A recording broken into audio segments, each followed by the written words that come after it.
The following program is sponsored by the Medicine Center Pharmacies.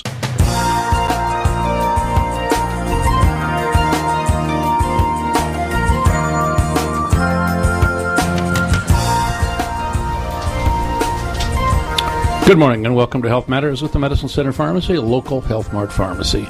I'm your pharmacist, Paul White. We're glad you joined us. Before we begin, I'd like to thank our sponsors, Mercy Medical Center, Studio Arts and Glass, Kempthorne Motors, and Kiko Auctioneers and Realtors, and of course our technical producer, J.D. DeAngelis, and the other fellows that are in the tent with us this morning, helping this program come to pieces.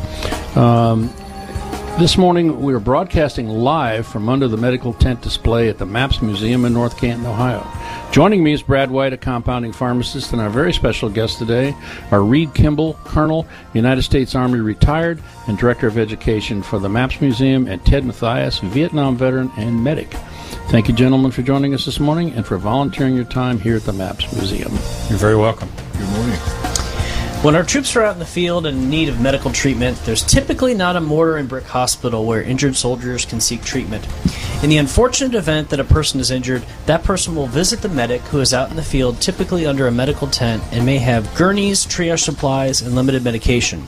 Today we're going to talk about what it's like to be a medic in the field and learn about the changes in medicine that have impacted the battlefront and take a look at the displays here at the MAPS that is basically a replica of a real-life medical tent. We'd like to remind our listeners today that this program is also available on our podcast, which can be downloaded from the App Store on your favorite mobile phone. Look for Health Matters with the Medicine Center Pharmacy, and you can listen to any of our programs anytime, anywhere you go.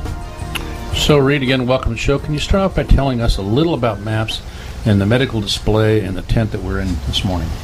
Well, the purpose of the MAPS Air Museum is basically education. We're here to educate the public about the history of aviation and its impact on society. And we do that by collecting and restoring and displaying a number of aircraft. Now, Ted came to us a couple of years ago with this very nice display, which feeds into exactly what we're doing. But that's basically our program here. We've been here since 1990. I think this MAPS Museum is one of the most fantastic museums I've ever been in. And I know that it's all run, and most of the restoration, I believe, is done by volunteers. And I know you have a bunch of them. And this display is kind of overwhelming to me because I was in the Army Reserve in a medical unit, and we didn't quite have this. I guess we'd have to call it sophisticated compared to the tent that the tents and the mobile stuff that we had in my day. But so tell us a little bit about this display. Would we find this in close combat, or where would we find a unit like this? Okay. Well, this is a clearing company hospital. It's dynamic. It can be what you see here. Or it can be full size, which is 27 tent, 300 bed hospital, anywhere in the world in 24 hours. Takes 9 hours to set up and take your first patient. If you miss that in training, you get to pack it up and start over. Okay? So you can find any portion of this far forward. Today it's not what you would call follow-on combat. It would be a support in a fire support base, small airfield, wherever a dispensary, battalion aid station, company aid station would be needed, okay? As well as working any kind of disasters that might come up. What era would this tent? I target Vietnam to 1980. But since all the equipment, about 85% of what you see in here today is in use today. And it started in World War II. There's a lot of World War II stuff in here that we used right up until today. Okay, so it really gets hard to distinguish when you stick something in the mud and leave it in the rain, and it has to work. You need equipment that has proven itself. Okay, this is the first one I've worked in that had a floor, as an example. Okay, so it's a rough life. Okay, you're not in direct combat. Okay, but you're not real far from it. Okay, you'll still get in Vietnam. You still get shot at. You still get rockets. Afghanistan, you still get shot at. You still get rockets. You don't get out of harm's way. It gets lesser, Okay, but you never. If you're in the military, you're always in harm's way. There's no fallacy about that. So, but the chain of events. Speaking about Vietnam, I was a combat infantry medic. I worked with the infantry in the field. Okay, and I would take care of the normal sick call items, and obviously I'd take care of combat injuries. And I would medevac those back to a much, much larger hospital, a medevac, or to an evac hospital, all right? Because there's no point in stopping at an intermediate somewhere and then having to move your patient on. And because of air mobility, we had that advantage. Right? But out in a fire support base where you might have 600 people, and the last one I worked in, we fired 4,000 rounds of artillery every 24 hours. So every morning, you have a convoy of munitions coming in. You have fuel, you have water, you have food, you have troops rotating. It's a, if you would, a facility operation, okay? Because that's what you're doing. You're moving material. You're not actually fighting in combat. People get stuck between trucks. They fall off of trucks. They drop this on their foot. They get a splinter there. They got something in their eye. So that's what we do most of the time. But we also get rocket attacks. We get sniper fire. Okay, so you constantly have to be ready for anything. How close would this be to? Let's say we put this near a combat zone. How close would it be to the actual combat fighting, that sort of thing? I've been as close as in a tent like this, within 200 yards, up to 5,000 yards. Okay. So and further. Okay. Now this tent didn't look like anything that they called a battalion aid station, correct? No, I'm showing you a full field hospital crunched into one tent. Okay. All right. If this were a battalion aid station, depending on how many troops you had to support, it could be as big as what you see here. You wouldn't have the X-ray machines. Okay. Some of the battalion aid stations up north on the DMZ for the Marines, they had dug-in bunkers, and they had surgery tables there.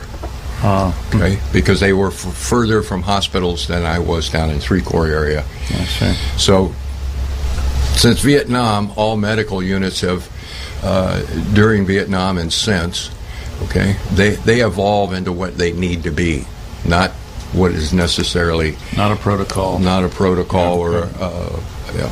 So, go ahead, Brad. Okay, well, let's talk. You mentioned kind of some of the injuries you might deal with from, I guess, you don't think about, at least I think about an active military area. You think about gunshot wounds and other injuries, but you mentioned dropping things on feet and splinters and I guess things that happen to all of us every day. So what would be a garden variety day for you working in a field hospital like this? Like this would be just about everything I mentioned.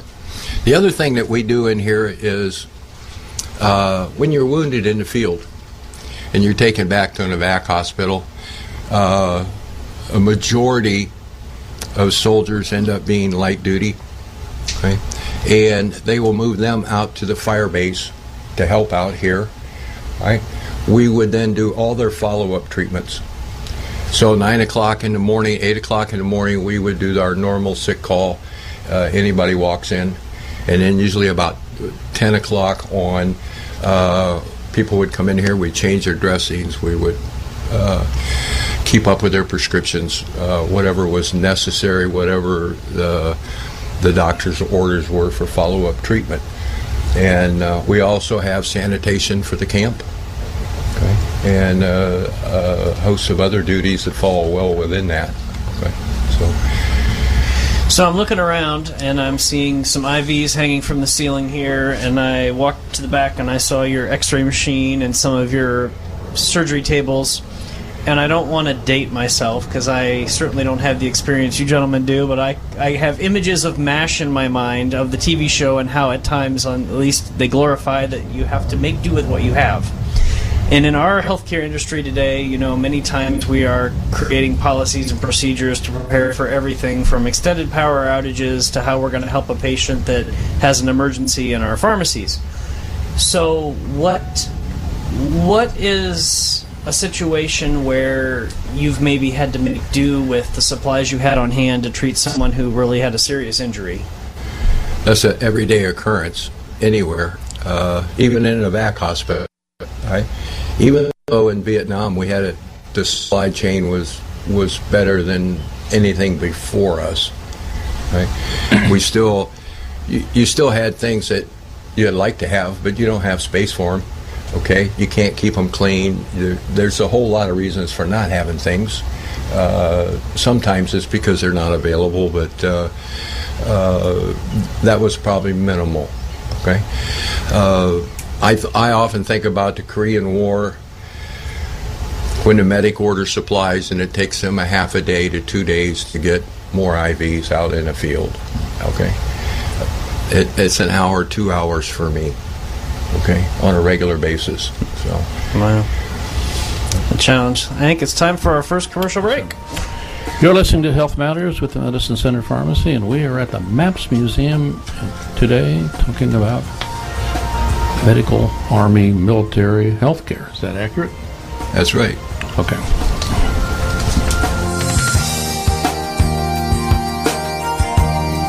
You're listening to Health Matters with the Medicine Center Pharmacy and your hosts, pharmacists Paul White and Brad White. Remember, you can get more information right now by visiting medshoprx.com. That's medshop.rx.com. We'll be back with more of Health Matters with the Medicine Center Pharmacy in just a moment.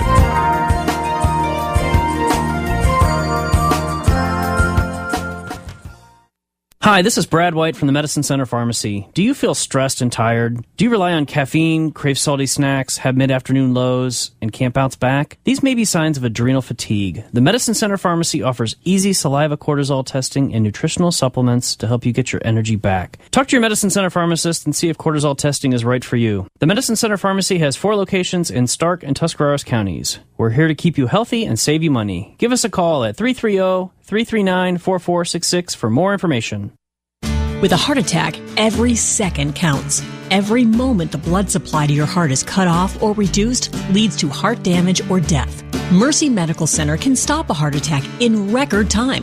Mercy is the only hospital in the nation that can open a blocked artery right in the ER just minutes after arrival, saving lives and preventing further heart muscle damage. That's because Mercy's Emergency Chest Pain Center was America's first to achieve full accreditation and the first to install a fully functional cardiac catheterization lab just a few steps away from our ER doors. The average time in the U.S. from ER arrival to opening of a blocked heart artery is 64 minutes. At Mercy, thanks to our ER cath lab and the area's most experienced emergency heart care team, it's faster. We're capable of opening a blocked artery in as little as 5 minutes. If you have heart attack symptoms, get to Mercy. We can stop a heart attack in record time. To learn more, visit cantonmercy.org/heart. Sunflowers are in bloom at Studio Arts and Glass. Hand-blown bowls, metal garden art, or take a class and make a dyed burlap sunflower wreath. Stunning art glass pumpkins in every color and size. The Fall Festival of Art, September 14th and 15th, from 9 to 8 p.m. at Studio Arts and Glass. We'll showcase area artists with fun Halloween and fall decor, food and refreshments at Studio Arts and Glass on Apple Grove and 77 in North Canton. Medicine Center Pharmacy was named the 2018 Best of the Best Pharmacy, and we'd like to thank our customers and our staff for the honor. Our 13 pharmacists in Canton, Louisville, Minerva, and New Philadelphia help keep you healthy and save money, from free kids' vitamins to compounded prescriptions and affordable diabetes care. Ask how we can help, and don't forget, we have free screenings at our pharmacies on Tuesdays. Call 330-454-8772 for more information or visit medshoprx.com. medshoprx.com.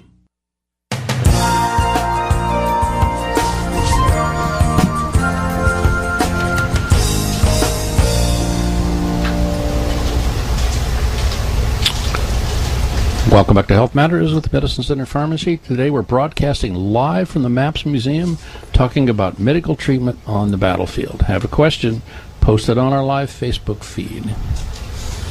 Okay, at the break, Reed, you were telling me about what you carried in the field to assist the medic or to assist an injured soldier. Can you speak to that and help our listeners understand what kind of tools you had available to you on the spot? Well, all soldiers had basic first aid training. Basically, keep the patient breathing and attempt to stop the bleeding. We all carried a bandage wrap, typically about 2 inches by 3 inches, that you could wrap and tie around a body. But that's all we could do. We got the patient to cover, did emergency first aid treatment, and called the medic. And that's all we were trained to do. And then we went back to our job, which was fighting the enemy. Does, you know, I hope I'm not going to get myself in trouble here, but you see movies and TV shows and read books. Did you always have a medic with your unit? Or is it you, if you were lucky, you did, and if not, you were on your own? If you didn't, you could get a medic assigned. It depends on the nature of the mission, where you were going, and how far out in the boonies you were going. Okay. If you're way out in the boonies, yes, you definitely wanted to have one. Okay. So a medic could basically be attached to any unit. Yes. He wasn't permanently attached to any unit? Would that be? No. Medic works for headquarters company. Okay. He's assigned or attached to anything they want him to be. Now, the Special Forces A-teams, long-range patrols, one of their soldiers was trained as a medic and would take medical supplies. Okay. But typically that was a separate specialty that you had. When I commanded batteries, I had 2 medics assigned to my unit all the time. Okay. If you look at what they call the TO&E, Table of organization. There you go. Wow, how nuts is that I can remember that? Huh? You get 4 medics per company, okay? And you had squad medics. I don't know when that ever happened. Probably not in the history of medicine. In Vietnam, we had 1 medic per company. You were lucky. But you worked with 2 platoons. Company being a couple hundred men, is that right? No, a company would be about 66 guys. Okay. And 2 platoons, about 30 each. Sometimes you had a 3rd platoon, if you were fortunate. But you still only had 1 medic. Wow. So the CO would he would tell the medic where he needed to be. The CO did the risk assessment. Okay.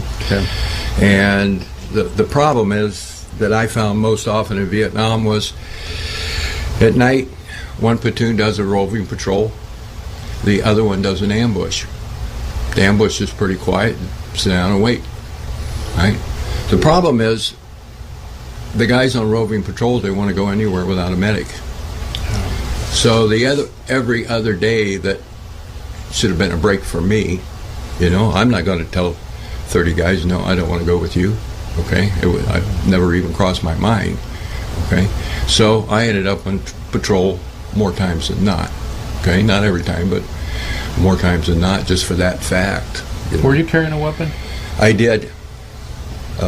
45 or? I started out carrying M16, and the last thing I did on a medevac was check my patients, the tourniquets and the IVs, and I'd lay my rifle down on the deck of the helicopter on the medevac, and I would do that. And the helicopter would take off, and I'd see the end of my rifle sticking out. Oh, no. So after the 3rd one... Did you have to pay for that? No, as a matter of fact, strange story there, but the platoon sergeant came up and he handed me a rolled up belt with a 45 in it, and he says, "Doc, see if you can hang on to this." Okay. And but to your question, when I exited that unit, the 82nd Airborne, okay, and I'm gearing up for this, what am I going to do about these 3 rifles? Okay. I walked in, they checked my name and said, "You're cleared." Okay. Now, the 82nd Airborne was the sort of famous unit during World War II. Is that correct? It was. Yes, it is.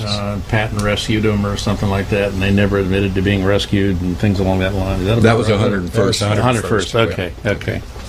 All right. And I guess I'm a little out of whack on that. Well, but yeah. The 3rd Brigade of the 82nd Airborne was assigned in Vietnam, non-jump status. Okay. That's why it was able to take in draftees to keep the manpower up.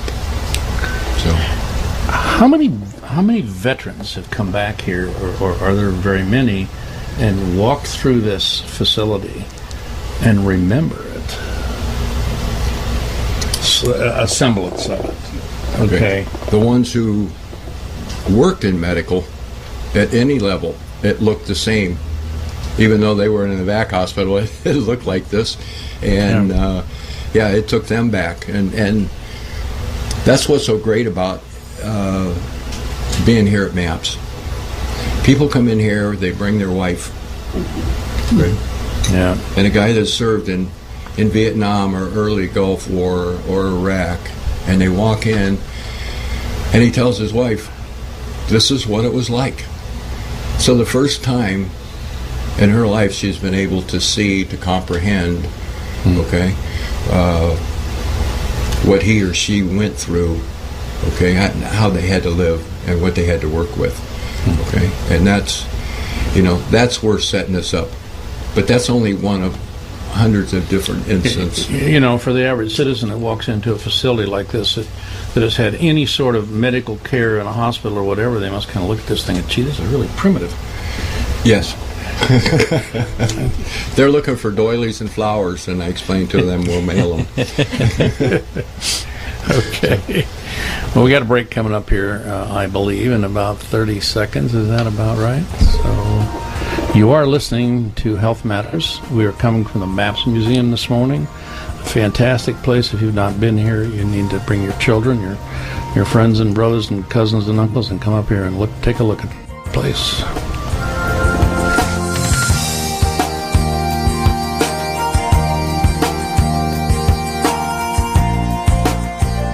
You're listening to Health Matters with the Medicine Center Pharmacy and your hosts, pharmacists Paul White and Brad White. Remember, you can get more information right now by visiting medshoprx.com. That's medshop.rx.com. We'll be back with more of Health Matters with the Medicine Center Pharmacy in just a moment.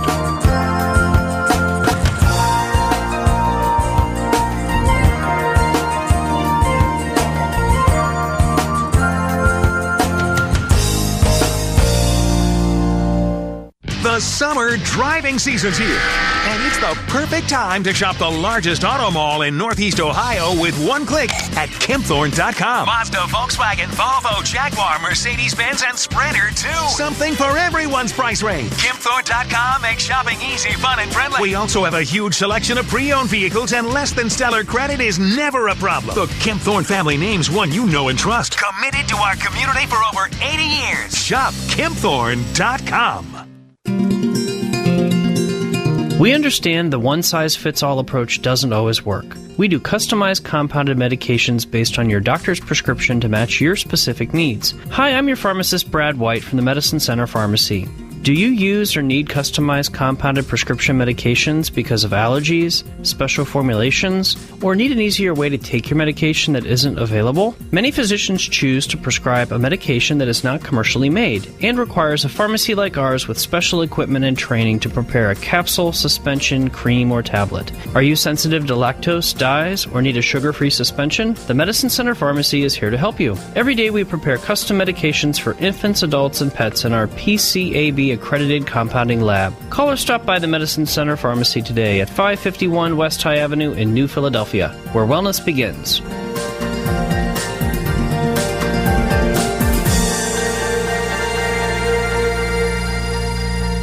Sunflowers are in bloom at Studio Arts and Glass. Hand bloom bowls, metal garden art, or take a class and make a dyed burlap sunflower wreath Stunning art glass pumpkins in every color and size. The Fall Festival of Art, September 14th and 15th, from 9 to 8 p.m. at Studio Arts and Glass. We'll showcase area artists with fun Halloween and fall decor, food and refreshments at Studio Arts and Glass on Apple Grove and 77 in North Canton. You won't want to miss this upcoming Kiko online absolute auction August 24th with auctioneer Bill Gill Jr. You'll find furniture including an Italian leather couch, wooden oak desks, cabinets, and a cast metal patio table with 2 chairs. A Brunswick Contender, it's in like-new condition slate top pool table, slot machine and pinball machine, phone booth, stereo speakers, houseware items, and more. Online bids only accepted, so mark your calendar for Friday, August 24th at noon when online bidding begins. Call Bill Gill Jr. at 330-418-8727 or visit KikoAuctions.com for pictures, bidding instructions, and more information.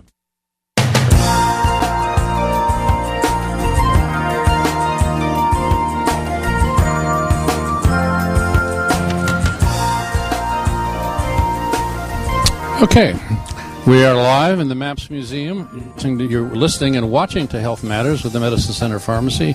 Beside me is Ted, and to my far left is my son, Brad White, and I am Paul White, and we're inside of a Vietnam-era hospital tent. Would that be correct? Yes. To call it that way? Right. From a large battalion aid station to a B or C med, just short of a VAC hospital. It would not be. Okay, we're going to take a little tour here, and I don't know how far we're going to be able to tour, but we're going to have Ted tell us about the things that we're seeing. Right. One things that most people don't see or understand is if you look behind us right here, you can't see that on the radio. We have radios. We have TOC, which is Tactical Operations Center. We have FDC, Fire Direction Control, and we have the MRO. The MRO is a medical regulation officer. He is over all the medevacs. Now, I'm not carrying this in the field, am I? No. You're carrying one very similar. A lot lighter in weight. Yeah. And the MRO's job is taking a VAC hospital. They can handle up to 30 wounded at a time by regulation. They obviously go over that, but they get to some point where they actually have to close. And the medevacs in the air need to know they're closed, and more importantly, they need to know where to go. The MRO is keeping up with all the medevacs, the patient loading in all the different hospitals, and the closest, quickest place to get your wounded. And he does that interface. He makes that decision, and he overrides everybody. Okay? So that's why the radios are important. Out in the battalion aid station, that radio might not be an actual radio. Okay? It can be connected to our phone. So we could get the same call via phone as instead of having 3 radios. Now, when you say a phone, are you talking about a cell phone? Or are you talking about a cable? No. I'm talking about the good old-fashioned, it's got a wire on it. You push to talk. Okay? It's a field desk phone. And that can patch into any radio conversation there is. So, but that goes on behind the scenes. Most people don't realize that there's more organization in the medical department than they're really given credit for to make it work. Most people also don't realize there was only in all of Vietnam about 113 medevacs. It wasn't like we had hundreds of them. 113 if they were all flying. If there were some that were broke or down for maintenance, you had less. How about we go through some of this equipment as you go down the line here? Well, we'll go in order here, and we'll start with the trauma section right here, which is basically a stretcher with shelving behind it that has the most common things we need for the common illnesses and injuries that we receive in here. So, and depending on the size, you could have 1 stretcher set up, you could have 2, you could have 10. It just depends on what you're supporting. And in a VAC hospital like 93rd or 24th VAC, they had 10 trauma stations. You got a doctor and 4 medics at each station. That's 10 doctors and 40 medics 24/7. That really never happened in the history of medicine, but that's what you your TO&E calls for, okay? Because you're dealing with 30 wounded, you triage. 93rd and 24th evac, they had 100 stretchers in triage. Okay, so this all looks pretty primitive to the average person, I think, watching this program today. Can you do it all?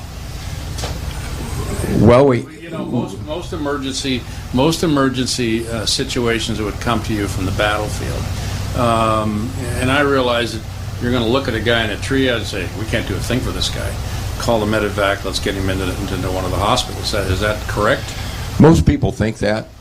That's a call a doctor makes or someone down the road. But when you come into triage or you come into the trauma section, our belief is that we aren't going to lose anybody. We don't start out with, that's an expected patient, as in World War II or Korea, for a whole lot of reasons. That was correct back then, and not true for Vietnam. That was our mentality. We're not losing anybody. Okay? So it did happen, obviously. Sure. So we have this all set up pretty much like you would see, like we're going to remove a shell or fragments or pretty much whatever. I mean, look at some of the surgical instruments and that sort of thing. Right. Yeah. Now most people don't stop to think. They see the stuff and they get goosebumps. But when a soldier comes in here from combat, he's muddy, he's bloody, and he's wounded. He may or may not have had any treatment. He's covered in bandages, maybe not. Okay? We have to clean him up. We can't even find all the injuries that he has until we clean him up. Okay? And it takes brushes. And it hurts us as much as it hurts him, but it has to be done. Okay? So that by the time you get here, okay? And if you have a very serious injury, you're already covered in mud. You're not going to get any dirtier than you are. We're going to take care of your issues, okay? And that's true throughout this hospital. We have a little bit of time to fight infection, okay? But we only have minutes to take care of your life. And that's the way we look at it. That's the decision made.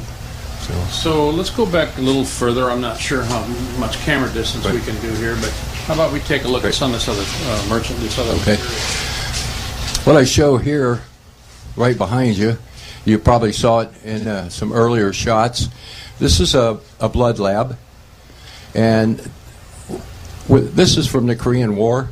But what's on this table, if it were fresh, we could test your blood for everything we need to know today for emergency treatment. So I also have a blood cooler.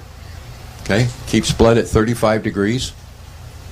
Okay, that gets to be important. So I also have.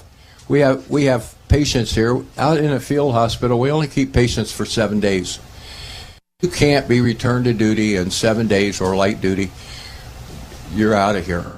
Okay, this is not the place for you. So we still have to feed them. We still have to give them fluids. Okay, and a whole host of things, which I'll explain when we get to the ward area. But I show a display of the C rations from the can up to the MREs.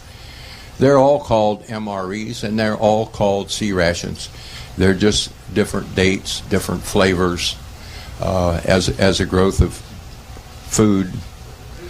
Isn't the current nutrition freeze dried or something like that? It's still a wet pack. Okay. They tried to freeze dried in Vietnam. We would open the bag, pour boiling water in the bag, and take about a week and a half for it to soak up the water. Okay. So things are things are much better today. All right. It's C rations are one of those things everybody complains about, but they go ahead and eat. Okay. When you're hungry, you eat about anything. Pretty much. Yep. A few times I had C rations when I was in the military. I think they were too awful bad. Well, we have sent, they talk about, you got hot meals in the field. That only happened to me once in a year. And we've been working in rice paddies. And so Chinook comes in and they bring out these big kettles of red beans and rice. So we sent it all back and requested C rations. The only thing we kept was the ice cream and the sweet tea. Okay. How'd you get ice cream out there? Strange things happen in combat. Oh. The X-ray unit on this side behind you, this is a Picker X-ray made in Cleveland, Ohio. This model came from World War II. They still train on this unit today. Okay? And I will add, at the end of World War II, Mr. Picker gave back to the Army $4.5 million because he refused to make a profit off of wounded soldiers. It's a very durable unit. Obviously, it's replaced by newer stuff, but for training, you need something simple. So now back here on the back portion, we have a bed ward, I guess. And so how many people could you handle? Depending on the tonnage you put up, like I said earlier, full blown, this is 300-bed hospital. So we would probably have tents with about 50 beds in each one. Okay, and you would probably have one nurse, two if you were lucky. Okay, one tent might be pre-op and post-op. Okay. So the tents could be handling a different level of patient treatment. Right? So I guess our third break is here. Is that right? No? Okay, 1 minute. Well, that's no good.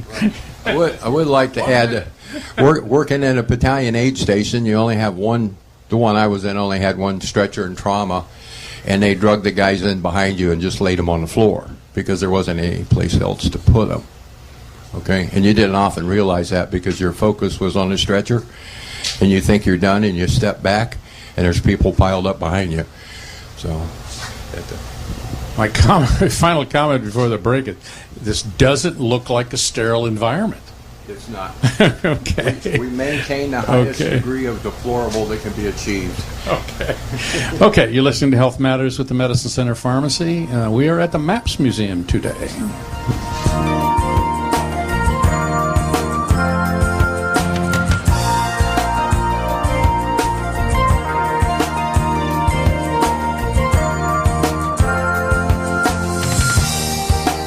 You're listening to Health Matters with the Medicine Center Pharmacy and your hosts, pharmacists Paul White and Brad White. Remember, you can get more information right now by visiting medshoprx.com. That's medshoprx.com. We'll be back with more of Health Matters with the Medicine Center Pharmacy in just a moment.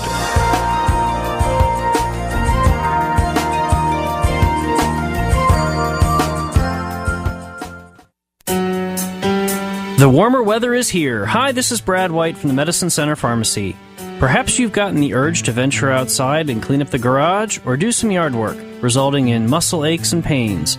If you have sore muscles or aching joints, you may want to consider a prescription pain-relieving cream available with a prescription at the Medicine Center Pharmacy. Our pharmacists can work with you and your physician to get topical pain creams that can be rubbed directly on the source, reducing inflammation and pain. Topical creams avoid troublesome side effects and dependency issues that can be caused by oral medications.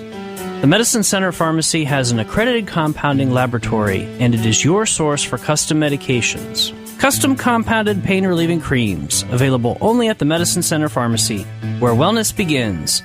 Visit us at medshoprx.com for the pharmacy nearest you. That's medshoprx.com. With a heart attack, every second counts. Every moment the blood supply to your heart is cut off or reduced leads to heart damage or death. Mercy Medical Center can stop a heart attack in record time. Mercy is the only hospital in the nation that can open a blocked artery right in the ER just minutes after arrival, saving lives and preventing further heart muscle damage. That's because Mercy's Emergency Chest Pain Center was America's first to achieve full accreditation and the first to install a fully functional cardiac catheterization lab just a few steps away from our ER doors. The average time in the U.S. from ER arrival to opening of a blocked heart artery is 64 minutes. At Mercy, thanks to our ER cath lab and the area's most experienced emergency heart care team, it's faster. We're capable of opening a blocked artery in as little as 5 minutes. If you have heart attack symptoms, get to Mercy. We can stop a heart attack in record time. To learn more, visit cantonmercy.org/heart. Medicine Center Pharmacy was named the 2018 Best of the Best Pharmacy. And we'd like to thank our customers and our staff for the honor. Our 13 pharmacists in Canton, Louisville, Minerva, and New Philadelphia help keep you healthy and save money, from free kids' vitamins to compounded prescriptions and affordable diabetes care. Ask how we can help. And don't forget, we have free screenings at our pharmacies on Tuesdays. Call 330-454-8772 for more information or visit medshoprx.com. medshoprx.com.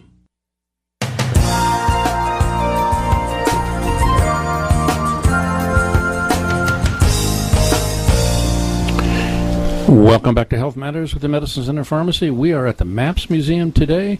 We're broadcasting live from there, and we're talking about medical treatment on the battlefield. And we're going to get back to the final section, and we want to talk about PTSD. So, Ted, tell us what the current treatment thinking, whatever, I know there's an awful lot of soldiers coming back from combat that really have some issues, so... You cannot go into combat without coming out with PTSD. Everybody needs to realize that. And getting help, because there's so many degrees of PTSD. For every shot fired in combat, that's a different degree. And depending on how many shots you hear, your point of view, it all changes. But the point is, as most of us veterans know, it's not going to go away. It's permanent. It should be considered an injury because that's what it is, but they don't want to do that. The individuals, or the VA and health services. PTSD isn't any different for someone who lost their family in a fire, or someone who had been in a bad car accident. Okay, it's post-traumatic stress disorder. Okay. And the only thing I debate is the fact that it's more like an injury. And you need help. I go to the VA every month, and I continue to go, and I've been doing that since 2009. And I can't get rid of PTSD, but they've helped me learn how to manage it so I can try and get on with the best part of my life. And it varies from time to time. There's nothing that's going to cure it. Learning how to manage it is important. And the VA learns more and more every day. PTSD in Iraq is not the same as Vietnam. Okay? So they have to get new methods, and they're getting good. And I would invite any veteran, if you've not been to the VA, if you've been in combat, you need to do that. It's important. And it's also important for family members and loved ones to try and understand what the veteran is going through. You can't, but you have to try to understand. If you've ever had a tune stick in your mind and it just plays over and over, okay, that's what these scenes are like in our mind. Along with that, if you ever grabbed a long, sharp shard of glass, if you think about that a minute, okay, that's the excitement that goes with it. Okay, and so we see veterans who are distant. They don't have show empathy, and these are all typical signs. The veteran needs to learn that that's not my fault, okay? And I need to quit blaming other people. I might get grouchy, okay, but it's not their fault. And once you understand the cause, then you can help manage your life better. And the only way to do that is you have to go talk to people that understand you. So you go into battle every day, okay? Yes. And you realize that, in most cases your life's on the line. And, am I going to come out of this alive? Is that the sort of thing that goes through your head? I've never been in combat, okay? For the first week. After the first week, it's just another day. Really? Yes. Do you become, okay, after the first week, okay, do you become cavalier? Yes. Okay. Complacent. You're complacent. You think I can survive forever, I can live forever. You just don't think about it. Okay. You don't think you're invincible. All right. Okay. Now your total focus is on your job. Me. Okay. Okay. And to hear a round go by your ear and you say that's close. Well, it gets to be like saying good morning. Okay? You don't count close ones. Okay?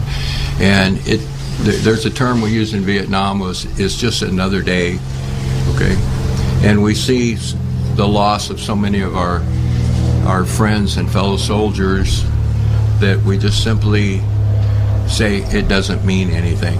Don't mean nothing. Those are terms from Vietnam because you don't have time to stop to mourn. You don't really have time to understand what just happened. You just keep moving. And those where those terms come from. And you have to keep in mind an infantry soldier in the field in Vietnam, a 40, 50-hour day was typical. And you're out for 3 or 4 weeks before you go back for a 3-day rest. So, and you have to be on your top of your game. That's the hard part. For you and for many veterans, are there triggers? Okay. A story I heard once was that this fellow was in a supermarket and somebody dropped a can on the floor and it sounded like an explosion. And he hit the deck. Yes. And as I said earlier, there's a level of PTSD for every shot that's fired in combat. To give you an idea how many levels there are. Mine is triggered by time of year. Okay? Some people, it's a noise. Some people, it's a smell. Sometimes it's a song on the radio. Okay? Everybody is different. And all the triggers trigger something different. So this smell may trigger that event. Another smell may trigger a different event or a song or just something that does that. The smell from because it was where you were, or just some random odor? Typically, it's from where you were. To a lot of soldiers, just smell alone, okay, might be the smell of diesel from being around track or being around trucks, aviation fuel from being around helicopters, okay.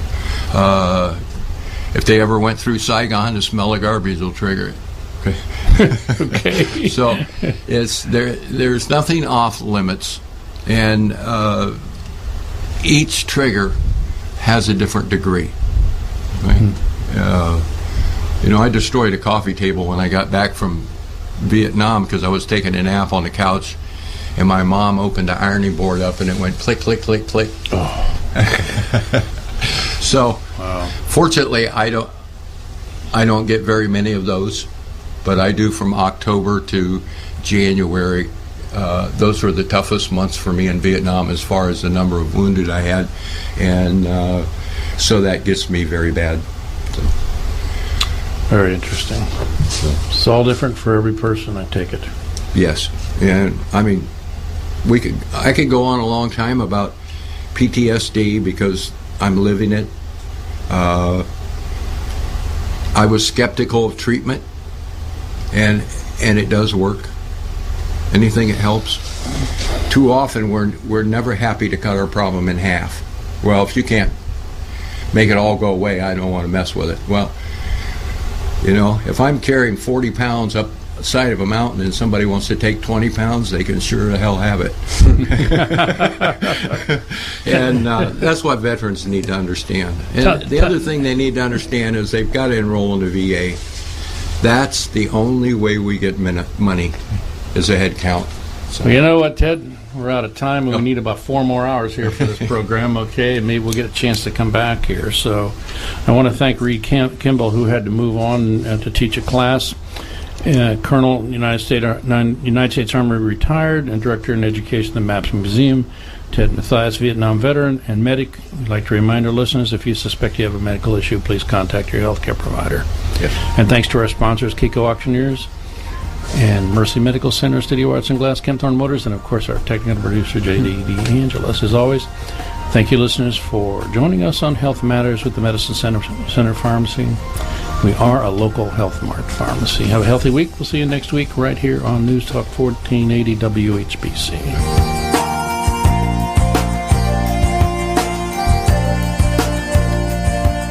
Thank you for joining us for this edition of Health Matters with the Medicine Center Pharmacy and your hosts, your pharmacists Paul White and Brad White. Remember, you can get more information right now at medshoprx.com. That's medshop.rx.com. Be sure to join us next Friday at this time for Health Matters with the Medicine Center Pharmacy.